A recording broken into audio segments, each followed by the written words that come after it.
السلام علیکم ورحمۃ اللہ وبرکاتہ۔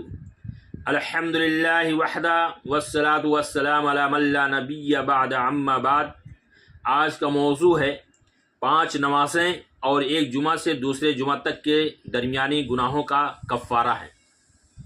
عن ابی ہریرہ رضی اللہ عنہ عن النبی صلی اللہ علیہ وسلم قال الصلوات الخمس والجمعۃ الی الجمعہ کفارۃ لما بینہن۔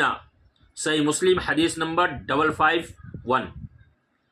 حضرت ابو ہریرہ رضی اللہ عنہ سے روایت ہے کہ رسول اللہ صلی اللہ علیہ وسلم نے فرمایا کہ 5 نمازیں اور ایک جمعہ سے دوسرے جمعہ تک کے درمیانی مدت کے گناہوں کا کفارہ ہیں۔ یعنی اس حدیث سے معلوم ہوا کہ اگر کوئی شخص 5 نمازیں پڑھ لیتا ہے اور ایک جمعہ سے دوسرے جمعہ تک کے درمیانی مدت میں جو گناہ کرتا ہے وہ صغیرے گناہ اس کو معاف ہو جاتے ہیں، یعنی اس کے گناہ کا کفارہ ہو جاتا ہے۔ اللہ تعالیٰ سے دعا ہے کہ اللہ رب العالمین ہمیں اس حدیث پر عمل کرنے کی توفیق عطا فرمائے۔